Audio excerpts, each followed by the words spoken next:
Hello, hello tout le monde. Voilà. Alors, aujourd'hui, nous allons parler du 2 majeur faible, de l'ouverture du 2 majeur faible, donc de cœur ou de pique. Alors, je vous rappelle juste un point.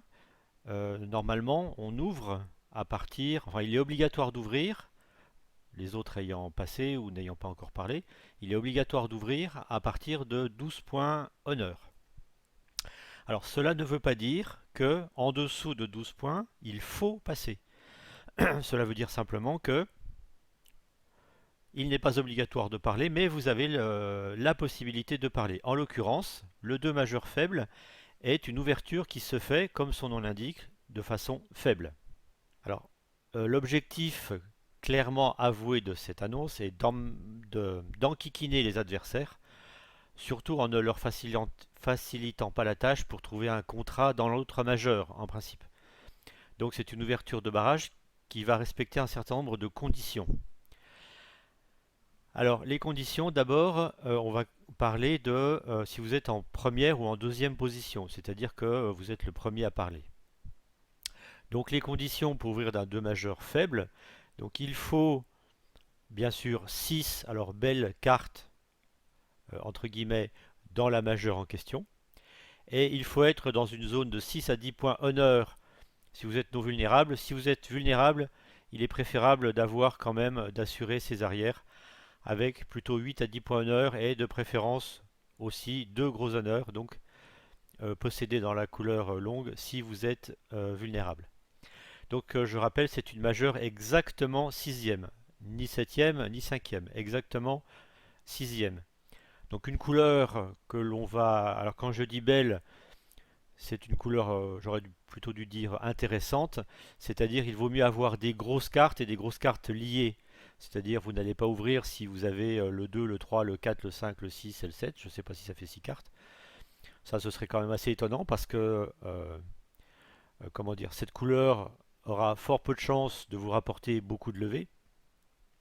On va voir par la suite qu'il va falloir compter aussi en levée de jeu, c'est normal. Vous avez un unicolore, donc je vous avais bien précisé il y a pas mal de temps de cela que les unicolores s'estimaient en levée de jeu. Et point fondamental, c'est que il ne faut pas avoir deux levées de défense extérieures à la majeure en question. Alors, ça on va le préciser par la suite. D'abord, oui voilà, maximum une levée de défense annexe, donc un as ou un roi extérieur à la couleur en question. Alors, de préférence, alors j'ai mis entre parenthèses, ne pas avoir l'autre majeur quatrième. Alors ça, c'est ce que dit le CEF, de ne pas avoir l'autre majeur quatrième. Je vais vous démontrer, alors le mot est un peu prétentieux, mais je vais essayer de vous expliquer pourquoi finalement maintenant presque tout le monde s'en fout de cette condition-là. Il y a une autre condition, c'est ne pas avoir une belle, c'est pareil entre guillemets, une belle mineure cinquième à côté. Alors pourquoi? Bah déjà si vous avez un 6-5, vous avez peut-être une main qui est...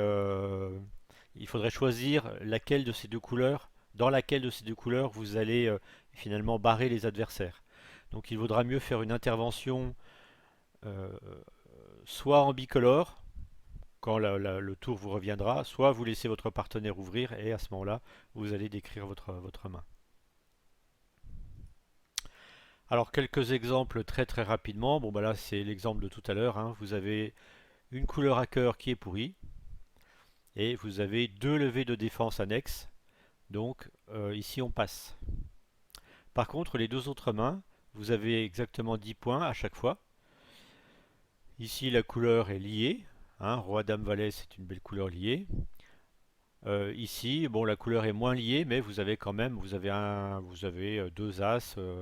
Alors, ce n'est pas parce que vous avez deux as qu'il ne faut pas ouvrir. On parle de levée de défense annexe. Et ici, vous n'avez qu'une seule levée de défense annexe, qui est l'as. Alors, si vous aviez eu par exemple la dame ici troisième à pique, au lieu d'avoir la dame de cœur, alors en principe c'est deux gros honneurs, mais bon, la dame troisième, surtout si les adversaires jouent un contrat à pique, la dame a de fortes chances de faire une levée. Donc il ne faudrait pas ouvrir. Voilà.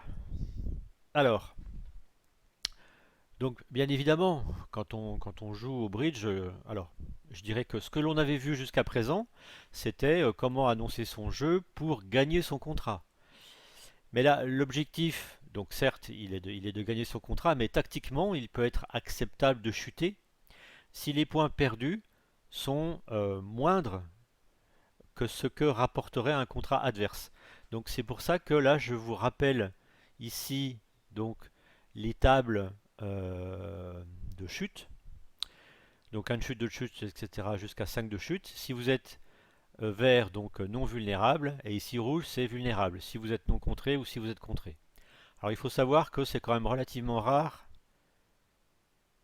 surtout à bas palier, d'avoir un contre. Alors si vous êtes à bas palier, c'est relativement rare. En match par 4, c'est quasiment inexistant. C'est tellement dangereux de contrer un adversaire à bas palier que le contre n'arrivera jamais. Bon, en match par paire, c'est déjà beaucoup plus difficile, notamment si vous barrez un adversaire à haut niveau, il sera quasiment obligé, lui, de contrer. C'est-à-dire que, par exemple, les adversaires vont à 4 cœurs et vous, vous défendez à 4 piques. Je dirais que perdu pour perdu, ils vont vous contrer. Donc, il faudra bien voir que, en cas d'une manche majeure, si les adversaires sont vulnérables, vous n'avez droit en match par paire que à 2 de chute. Donc, il faut garantir quasiment 8 levées. Sinon, vous êtes perdant. À partir de 500, vous êtes perdant. Alors, en match par 4, c'est moins grave parce que 500 par rapport à 420, bon, vous allez donner bien évidemment quelques points IMP, mais c'est moins dramatique. Vous pourriez perdre 2-3. Par contre, vous voyez que si vous êtes non vulnérable, alors là, vous pouvez y aller mollo. Pardon, si vous êtes non contré et non vulnérable, vous pouvez y aller pas mollo mais allègrement au niveau de la chute, dans la mesure où les adversaires ont une manche. C'est encore pire s'ils ont une manche. Là, c'est vulnérable, hein, ici. Là, c'est non vulnérable et là, c'est vulnérable. Alors, s'ils jouent une partielle en majeur, c'est déjà un peu plus compliqué parce que ils vont gagner moins de points. Là, c'est un. Bon, alors, c'est juste pour mémoire, hein. Là, c'est un quelque chose, 2, 3, 4. Ou bien un plus quelque chose. Bon, en moyenne, je dirais que les adversaires feront plutôt quelque chose comme 3, 3 dans une majeure, donc c'est 140. Il faut imaginer qu'ils vont marquer 140 points. Donc déjà en match par paire, chuter de 3, c'est pas nécessairement une bonne nouvelle. Enfin, c'est jamais une bonne nouvelle que de chuter de 3, parce que 150 c'est pas bon par rapport à 140 en match par paire. Match par 4, encore une fois, on s'en fout un peu. Et s'il joue, alors ça change pas grand chose en fait s'il joue en mineur. Parce qu'en mineur, s'il joue au palier de 3, finalement, 150 pour vous contre 110 ou 150 contre 140, de toute façon, ça fera probablement une bulle pour vous. Bon, donc c'est pas fondamental. Tout ça pour dire aussi que donc une conséquence fondamentale de ce que l'on vient de voir, c'est que selon les vulnérabilités respectives, donc vous et vos adversaires, il faudra donc avec un même jeu, de temps en temps vous pourrez ouvrir, mais parfois il vaudra mieux passer parce que le risque n'en vaut pas la chandelle, comme on dit. Et du moment que vous respectez donc les règles d'ouverture, votre partenaire et lui seul saura prendre la bonne décision, soit de passer, par exemple, de prolonger le barrage, ou de faire une annonce forcing, ou éventuellement, il saura s'il faut contrer les adversaires, puisque vous, comme vous limitez le nombre de levées de défense que vous possédez, votre partenaire avec aucune levée de défense, il va défendre. Par contre, si s'il pense que les adversaires, si lui-même a beaucoup de levées de défense, là à ce moment-là, il va contrer les adversaires ou les laisser s'enferrer dans un mauvais contrat. Si on revient donc sur les conditions d'ouverture, il va falloir adapter son ouverture en fonction de la vulnérabilité. Et l'idée est donc de garantir, entre guillemets, je dirais, 6 levées de jeu si vous êtes vulnérable. Si vous êtes vulnérable, il faut vraiment avoir une ouverture qui soit forte. Donc vulnérable contre quoi que ce soit d'ailleurs, vulnérable ou non vulnérable, il faut avoir vraiment un bon jeu. Si par contre vous êtes non vulnérable, alors il faudrait garantir 5 levées de jeu si vous êtes non vulnérable contre vulnérable. Pourquoi? Parce que les adversaires étant vulnérables, ils vont avoir tendance à vouloir jouer la manche. et vous allez avoir tendance à défendre. C'est-à-dire que défendre, cela peut vous amener par exemple à jouer 5 cœurs contre 4 piques. Et donc il va falloir faire attention à la quantité de levée de chute que vous risquez d'avoir. Donc c'est pour ça qu'il faut quand même avoir un petit peu de jeu. Et par contre, dans tous les autres cas de figure, c'est-à-dire non vulnérable contre non vulnérable, bon, 4 levées de jeu, c'est largement suffisant, c'est-à-dire le strict minimum syndical, de façon à ouvrir d'un 2 faible. Alors, je vais vous faire un petit peu de statistiques concernant l'obligation de ne pas avoir l'autre majeur quatrième. Alors, là, c'est pour... je vous demande pas de retenir les chiffres, c'est juste que je vais essayer de vous démontrer que c'est tellement rare que cela soit intéressant. Donc pourquoi pas l'autre majeur quatrième? Alors c'est très simple. D'abord, petit calcul donc de statistiques de base. La question c'est à votre avis quelle est la probabilité pour que mon partenaire soit fité avec moi dans mon 2 faible? Alors j'ai fait un petit calcul statistique, elle est de 76%. Il y a 3 chances sur 4 que mon partenaire soit fité avec moi, c'est-à-dire au moins 2 cartes dans ma couleur. Donc c'est, on va dire, une grosse probabilité déjà. Bien.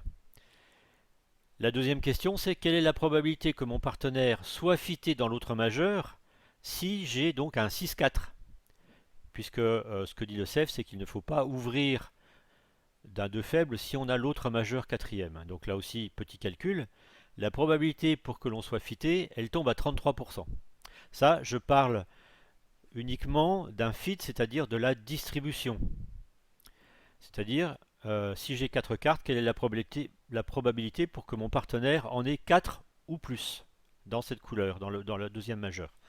Mais maintenant, c'est bien beau qu'il y ait la distribution, mais il faut également avoir les points pour parler. C'est-à-dire, il faut qu'il ait les points pour changer de couleur, ou si je passe, pour ouvrir. Alors là, je n'ai pas fait le calcul parce que je dois vous avouer humblement, c'est un peu trop compliqué pour moi pour le moment. Donc j'ai fait une petite estimation à la louche. C'est-à-dire que pour que mon partenaire puisse parler, si je passe pour que mon partenaire puisse parler, il faut déjà que le numéro 2 n'est pas ouvert, et il faut que le numéro 3, mon partenaire, ait des points. Et si le numéro 2 passe, si le numéro 2 ouvre de 1 quelque chose, pour que mon partenaire parle, il faut qu'il ait 5 cartes cette fois, et non pas 4 cartes. Ah, excusez-moi, un petit message qui vient d'arriver. Il faut qu'il ait 5 cartes et non pas 4 cartes. Et la probabilité d'avoir 5 cartes va descendre. J'ai pas fait le calcul, mais elle va tomber. Alors, bon, là je dis n'importe quoi, mettons qu'elle tombe à 20%. Et je pense que je suis optimiste. Bref, là j'ai fait une petite estimation à la louche, c'est-à-dire que j'ai estimé que les 33% tombaient à 10% dans cette dernière configuration. Donc bref, comparer les 10% aux 76%, pour moi il n'y a pas photo. Vous serez la plupart du temps gagnant en ouvrant d'un 2 faible, même si vous avez l'autre majeur quatrième. Alors je vais toujours continuer au niveau des statistiques. Maintenant, si vous avez l'autre majeur quatrième, la question intéressante, c'est est-il possible que les adversaires soient fités dans cette majeure? Parce que je vous rappelle le postulat initial qui était de dire, voilà, on ouvre d'un 2 majeur faible pour empêcher les adversaires de trouver un contrat usuellement dans l'autre majeur. Mais là, si vous avez toutes les majeures, ils ne vont pas trouver de contrat dans une... Enfin, quelle est la probabilité pour qu'ils aient un contrat dans l'autre majeur? Donc voilà, j'ai fait le calcul. Pour qu'il soit la probabilité pour qu'il soit fité, elle est très faible. Elle n'est que de 11%. Et encore faut-il qu'ils aient des points, c'est-à-dire qu'en moralité, la probabilité pour qu'ils jouent dans l'autre majeur est beaucoup plus faible que les 11% en question. Ils joueront plutôt à ce moment-là un contrat en mineur, ou éventuellement ils iront peut-être jouer 300 atouts s'ils ont des points et s'ils ont des arrêts dans toutes les couleurs en question. Bref, voilà, encore faut-il qu'ils aient des points pour parler. C'est pour ça que là j'ai fait une estimation, j'ai divisé par deux, hein, grosso modo. Mais là c'est du, il faudrait qu'un statisticien me fasse le calcul ou un programme. Mais là j'ai eu la flemme de faire le programme pour le moment. Mais je le ferai certainement un jour. Voilà, donc ce que je voulais dire en conclusion, c'est que il faut savoir qu'actuellement, tout le monde ouvre, donc c'est bof, bien que ce soit écrit dans le CEF, mais tout le monde ouvre d'un 2 faible, même avec l'autre majeur quatrième. Quatrième, hein, pas cinquième. Alors, ceci dit, il faut accepter que de temps en temps, puisque tout ça ce n'est qu'un calcul de probabilité, mais si vous avez euh, 100% des gagnants ont tenté leur chance, c'est-à-dire que tôt ou tard, il arrivera que vous aurez un meilleur contrat dans l'autre majeur parce que votre partenaire sera fité dans l'autre majeur et aura suffisamment de points pour changer de couleur. Ça arrivera de temps en temps, mais il faut l'accepter. Hop, voilà. Donc tout le monde ouvre d'un 2 faible, même avec 4 cartes dans l'autre majeur. Donc juste, je vous rappelle, tiens, je ne sais pas ce que c'est que ce petit point rouge. Je vous rappelle les zones. Alors il faudrait quand même plutôt mémoriser. Je ne sais pas si on a le droit de regarder les cartes en plein tournoi. Ça, je me suis jamais posé la question. Enfin, les cartes de notation. Donc essayez de les mémoriser, comme ça vous n'aurez pas de problème. Bon, mémoriser les points des manches majeures, mineures. Ah, j'ai pas marqué sans atout. Bon, 300 atouts, c'est 400 également. 400 ou 600, hein, c'est la même chose que la manche mineure. Sauf que la manche mineure est au palier de 5. Donc ça, c'est assez rare. Alors que la manche sans atout, bien évidemment, est au palier de 3. Donc, on a vu les conditions d'ouverture en position 1 ou 2. Alors, en position 3, donc si vous avez la possibilité de parler, d'ouvrir, je parle d'ouverture, hein, d'ouvrir en position 3, c'est que le numéro 1 et le numéro 2 ont passé. Ça, c'est la palisse n'aurait pas dit mieux. Ça veut dire que concrètement, tout le jeu est chez le numéro 4. Et le numéro 4 aura d'autant plus de jeux que vous avez peu de points. Donc, moins vous avez de points, plus il faut gêner les adversaires le plus vite possible. Si vous êtes quand même... faites attention à la vulnérabilité, on ne sait jamais trop ce qui peut se passer. Donc là, les conditions d'ouverture seront réduites. Elles seront réduites notamment au niveau... Bon, alors 6 toujours. Par contre, les points peuvent être réduits à la baisse. Que ce soit, surtout si vous êtes non vulnérable, alors là vous pouvez y aller tranquille. Bon, vulnérable, faites attention quand même, hein, on ne sait jamais trop ce qui peut se passer. Bon, vous avez le droit de baisser un petit peu, peut-être que vous n'avez pas deux gros honneurs dans votre longue en question. Et en numéro 4, qui voulez-vous barrer? Il n'y a strictement personne à barrer. Donc si vous avez moins de 10 points, le seul carton que vous devez montrer à la table, c'est le carton passe. En fait, vous pourrez ouvrir d'un 2 faible à partir... Alors là, il y a différentes versions, hein. Là, il faut que vous vous mettiez d'accord avec votre partenaire. Moi, pendant très longtemps, je jouais 12-14 H. Pour être honnête, je ne sais plus où j'avais vu ça. Je le jouais 12-14 H. Et là, j'ai vérifié récemment. Le CF, il dit 10-12. Et je crois que je voudrais pas dire de bêtises. Il me semble que le B6, c'est plutôt 11-13. Donc là, il y a différentes versions. Donc à vous de voir ce que vous voulez jouer avec votre partenaire. Donc là, l'objectif. Alors si vous ouvrez à 10-12, bon, l'objectif c'est de marquer des points dans votre colonne, hein, puis de ne pas aller trop loin, puisque il est quand même fort peu probable qu'il y ait une manche. Alors moi c'est pour ça que je le jouais à 12-14, parce que 12-14, ça permet, disons en fixant directement la zone de points, ça permet de trouver une manche miracle. Ça peut être ouverture de deux cœurs et votre partenaire se découvre d'un seul coup un fit et des points HLD, parce qu'il a pu passer avec 11 points H, je vous rappelle. Donc là, il peut se trouver un fit très très facilement. Bon, ça c'est à vous de voir. Alors, maintenant, on va voir les réponses. Les réponses, comment dire, votre partenaire, enfin vous vous ouvrez, quelles vont être les réponses de votre partenaire. Alors votre partenaire connaissant assez bien votre main, il va savoir s'il faut défendre et à quel niveau il faut le faire. Et ça, il va le faire aussi en fonction de la vulnérabilité et de la force de sa main, bien sûr. Alors, c'est très simple, loi des levées totales, il mettra 3 cœurs ou 3 piques avec 3 cartes. Puisque vous avez, donc c'est la loi des levées totales, plutôt la loi des atouts en l'occurrence, puisque vous avez 9 cartes dans cette couleur, donc il va barrer. Alors, méfiance malgré tout avec la vulnérabilité. Euh, Bon, il faudra voir quand même, vous n'allez peut-être pas barrer avec 0 point parce que vous risquez d'entendre un contre qui pourrait être fatal pour vous. Donc attention quand même, il faudrait avoir quelques points. Puisque la loi des levées totales, je vous rappelle que si vous avez si le nombre de points est partagé entre nord-sud et est-ouest, si vous avez à peu près le même nombre de points, alors le à peu près c'est de 17 à 23, hein, grosso modo. Statistiquement, vous pouvez faire autant de levées que le nombre d'atouts possédés par la ligne, dans la ligne. Donc avec 9 atouts, normalement vous pouvez faire 9 levées, à condition d'avoir au moins 17 points. Donc si vous n'avez pas les 17 points en question, normalement vous allez chuter. Donc à considérer le nombre de levées de chute que vous allez donner et le nombre de points que vous allez donner à vos adversaires. Donc vous avez le droit de barrer au palier de 3, mais faites attention. Vous avez également le droit de barrer au palier de 4. Alors en principe, c'est 4 cartes. Alors ces 4 cartes, si vous êtes faible, mais ici, vous pouvez très bien avoir une main relativement forte dans laquelle le chelem est exclu. Donc je ne sais pas, votre partenaire vous promettant donc 10 points H et mettons 13 points HLD s'il est maximum, il n'y a pas de chelem si vous avez moins de 20 points HLD. Donc ici en réponse avec je sais pas 17 points HLD, vous êtes quasiment sûr qu'il y a la manche, donc vous l'annoncez. Voilà. Vous savez qu'il y a la manche et vous êtes sûr qu'il n'y a pas de chelem. Enfin, vous êtes sûr. Il n'y a pas les points du chelem.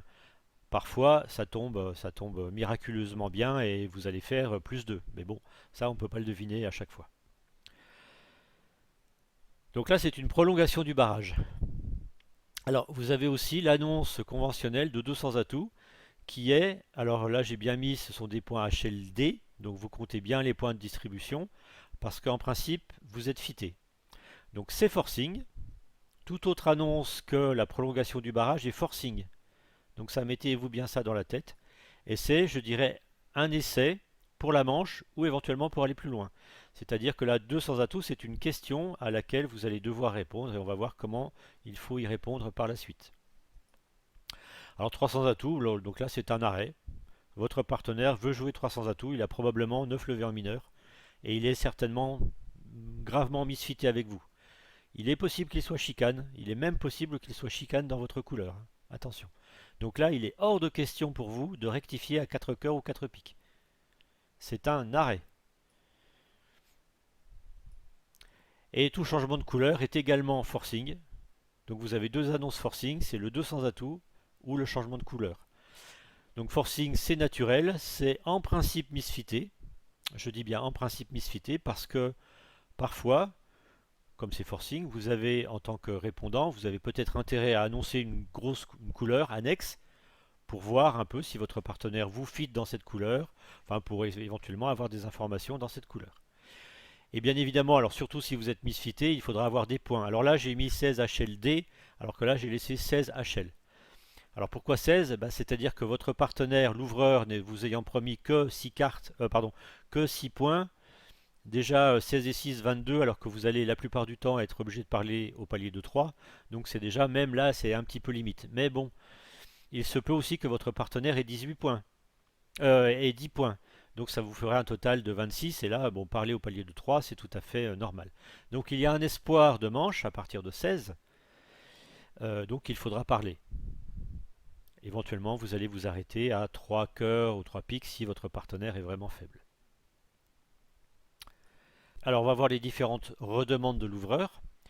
Je vous rappelle un point fondamental au bridge, c'est qu'on n'annonce qu'une seule fois sa main. Donc vous avez fait une ouverture d'un 2 faible, vous avez totalement décrit votre main. Il est hors de question de reparler si on ne vous le demande pas. Donc, hop là, un joli petit point. Donc, si votre partenaire a fait une réponse par un barrage, que ce soit 3 ou 4, la seule chose que vous avez à dire, c'est passe. Même si votre adversaire, le numéro 3, parle. vous avez tout dit, c'est fini. Vous laissez la parole revenir à votre partenaire. Si maintenant votre partenaire a fait un changement de couleur, je vous rappelle que le changement de couleur est forcing. Donc là, premièrement, vous regardez votre main et si vous êtes dans la partie supérieure, alors la partie supérieure c'est 8 plus, ne pas confondre avec le 8 moins. Donc là c'est comment dire, bien estimer votre main. Donc 8 moins, vous revenez dans votre majeur au palier de 3. Par contre, à partir de 8 plus, là vous devez annoncer à votre partenaire que vous avez une main intéressante. Et vous annoncez une force annexe, si vous en avez une annexe, bien évidemment. Donc un as ou un roi, vous l'annoncez. Vous pouvez également fitter votre partenaire. Alors là, ici, il ne faut pas être non plus trop exigeant. Donc la plupart du temps, on fit avec 3 cartes, mais vous pouvez fitter avec 2 cartes si vous avez un honneur. Alors, pas un valet, hein, parce qu'un valet second, c'est quand même pas terrible, mais au moins une dame seconde. Vous risquez de jouer dans un fit 5-2, ok, mais au moins vous avez des points et si ça se trouve, votre partenaire aura 6 cartes dans cette couleur.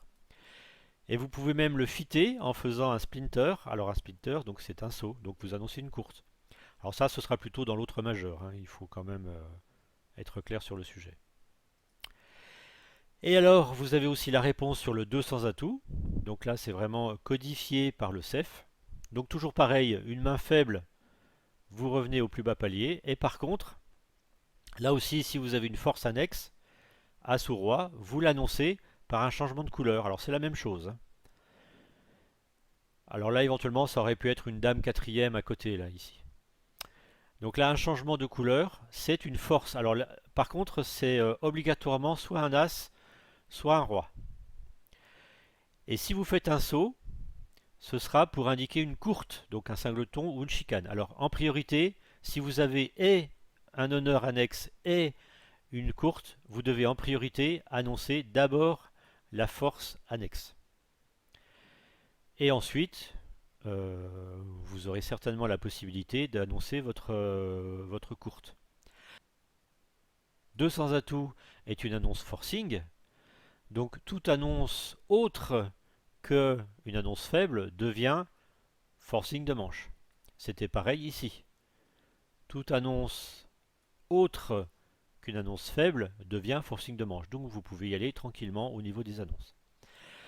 Alors là, je vous rappelle quand même une petite règle qui est assez logique quand on réfléchit bien.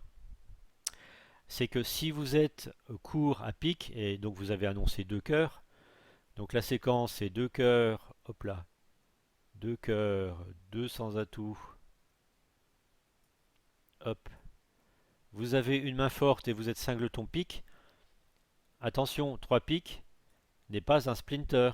3 piques c'est une force à pique. Donc là, de façon conventionnelle, vous allez annoncer 4 cœurs pour indiquer que vous avez une courte à pique. Et la plupart du temps, le 300 atouts, c'est pour le reste. Et bon, faut avouer que 300 atouts, alors à une époque, c'était obligatoirement As-Roi Dame. Là, je crois que ça a maintenant un petit peu évolué. C'est quand vous êtes maximum mais que vous ne savez pas trop quoi annoncer parce que vous n'avez ni As ni Roi annexe ni Singleton annexe. C'est-à-dire que vous avez, ça veut dire quand même que vous avez des points répartis un petit peu partout, ce qui n'est pas nécessairement une bonne nouvelle. Il faut dire ce qui est. Alors ce sera peut-être une bonne nouvelle pour jouer 300 atouts, à voir. Alors voici un premier exemple assez intéressant euh, pour lequel la réponse de Nord sera fonction de la vulnérabilité de la main. C'est-à-dire que ici, donc en cas d'ouverture d'un 2 cœurs vulnérable, avec la main de Nord, donc on sait que Sud donc, possède une main maximum 8-10 et en principe 2 gros honneurs. Donc là, comme on possède l'As, les 2 gros honneurs c'est Roi et Dame. Il n'y a pas tellement le choix. Et ici, avec la main de Nord, pour laquelle finalement une main régulière 4-4-3-2, les valeurs de coupe sont nulles, le bon contrat, il y a quand même des points, hein. Il y a 4 et 4, 8, 10, il y a 15 points. On sait que en bas, il y a au moins 8, 8, 10 points. Donc la perspective d'une manche à 100 atouts est assez favorable. Donc c'est 300 atouts qu'il va falloir annoncer. Par contre, en cas d'ouverture non vulnérable, Il faudra peut-être aller questionner l'adversaire, le partenaire, en indiquant par exemple, en mettant 200 atouts pour savoir un peu ce qu'il a dans le ventre. Mais là ici sur cet exemple, vous voyez, donc vulnérable, 2 cœurs, directement 300 atouts. Alors ici, comme vous pouvez le voir, un autre exemple. Donc sud 9 points, bon, ouverture de 2 cœurs, et là cette fois-ci en or, donc 3 x 4, 12, 13, 14, 15, 16, 17, 17 points H, un beau fit, donc 18. Bien, on voudrait savoir ce que le partenaire a dans le ventre. Donc 200 atouts, parce que là, bon, 18, bon, le chelem paraît loin, mais rien n'empêche de questionner. Donc là, on apprend que le partenaire a, sur 3 trèfles, il a une force à trèfle. Donc déjà le roi de trèfle. Ah, nouvelle intéressante. Alors sur 3 trèfles, je vais continuer à parler. Je vais annoncer. Alors j'aurais pu mettre 3 cœurs. C'était pareil. 3 cœurs, c'était forcing. Avec une volonté de chelem. Mais 3 piques, c'est également forcing. Donc j'annonce ici, Nord annonce une force à pique. Donc 3 piques. Et cette fois-ci, vous voyez que Sud annonce 4 carreaux, c'est-à-dire singleton ou chicane carreau. Ce qui est l'équivalent à ce stade d'un splinter. Et là, c'est une excellente nouvelle, puisque Splinter, ça veut dire que les 3 carreaux ici ne seront pas perdus par Nord, puisqu'ils vont être coupés par Sud. Donc, moralité, le Chelem, il n'est plus à 33 points, comme vous le savez, quand il n'y a pas de points perdus, mais le Chelem, il tombe à quelque chose comme une trentaine de points. Donc là, ici, on avait combien? On avait 16 points, si je me souviens, mais 15 points. 3 x 4, 12, 13, 14, 17 points, pardon. 17 points et on sait que le partenaire est maximum. Donc là, cette fois-ci, le Chelem semble être une perspective intéressante. D'où les 400 atouts de Nord. Donc Sud confirme qu'il n'a que... Alors là, le 5 trèfle, moi je vous rappelle que je joue dorénavant le 41-30. Donc ici c'est une clé. Bon, on confirme la seule et unique clé qui était à cœur, finalement le roi de cœur. Donc moralité, hop. Histoire d'être bien sûr, ça mange pas de pain, on questionne à la dame pour être bien sûr de la présence de la dame. Donc là, Sud n'a rien d'autre à dire. Alors il aurait pu éventuellement annoncer qu'il avait le roi de trèfle pour confirmer ça à son partenaire. Mais bon, il le sait déjà, donc il n'a rien d'autre à dire que 6 cœurs. Alors j'ai pas trop regardé, mais le 6 cœurs n'est pas gagné parce que, enfin il va être gagné parce que l'impasse trèfle fonctionne. Heureusement que ça fonctionne, puisqu'il y a une perdante à cœur, l'as de cœur. Donc vous voyez que le contrat est un petit peu tendu, mais bon, ça marche quand même. Voilà, j'espère que cela vous aura éclairé sur l'annonce d'un 2 faible. Si vous avez des questions, comme d'habitude, vous n'hésitez pas à me les envoyer. Je réponds la plupart du temps assez rapidement. Quoiqu'en ce moment, je suis un petit peu débordé par tout un tas d'autres activités, notamment des compétitions. Donc je peux avoir un petit peu de retard. Voilà. La prochaine fois, j'ai donc sous le coude, j'ai 8 donnes de défense. Et puis je vais aussi maintenant passer aux 2 forts, c'est-à-dire l'annonce d'un 2 trèfle ou éventuellement d'un 2 carreau. Et puis les développements aussi sur le 200 atouts, je vous parlerai du Poupette Steman. Voilà, à bientôt, ciao.